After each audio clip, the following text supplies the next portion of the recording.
writes the lyrics for the band? Most of them. Okay. Well then, did you write this one, Devil Without a Pop?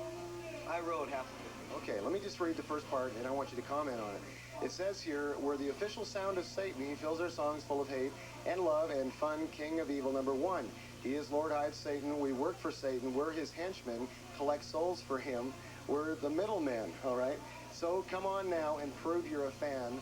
On the dotted line, sign it in blood, man. The S, the A, the tan. Satan is his name. Now, I want to ask you, though, guys, do you guys believe in Satan? I mean, do you really believe it, or is it a big gimmick? He's cool. He's cool. Cool.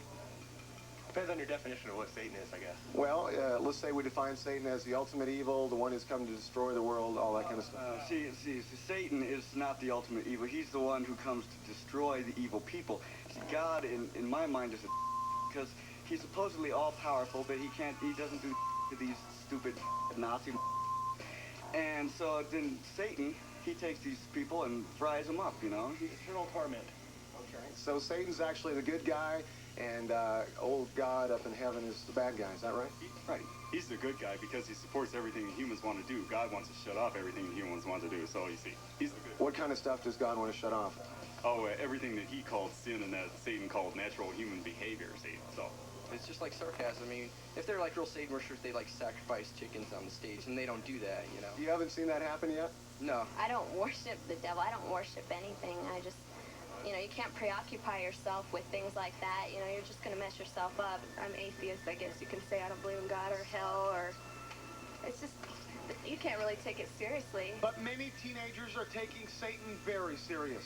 Pete Rowland, senior class president at his high school in Carl Junction, Missouri, and his two friends, Jim Hardy and Ron Clements, are serving life sentences without parole for the brutal murder of their friend, Stephen Newberry. The four boys hiked a half a mile into the woods, tied a bagged kitten to a tree, taking turns hitting it like a piñata. Looking for something bigger to kill, they turned on Stephen, clubbing him over 70 times with baseball bats. They proudly proclaimed Stephen as their latest sacrifice to Lord Satan. The killers, especially Pete Rowland, had become obsessed with heavy metal bands like Metallica. He took time to write the lyrics to all of his favorite tunes. There's something else controlling me. Death is in the air, he wrote. Strapped in the electric chair, this can't be happening to me. Who made your God to say, I'll take your life from you? Flash before my eyes, now it's time to die. Does today's heavy metal music help lure kids into the hideous elements of Satanism? Pete Rowland's family now thinks so, and experts agree. What we're finding is that many parents of our youth today were youth themselves back in the 60s and early 70s.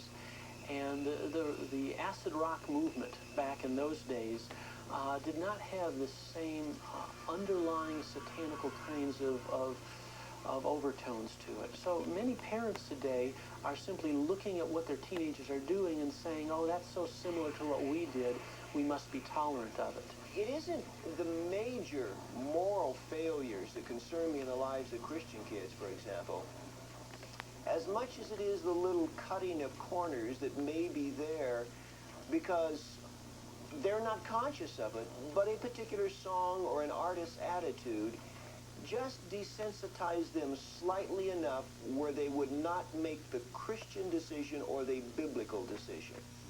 You know, it stands to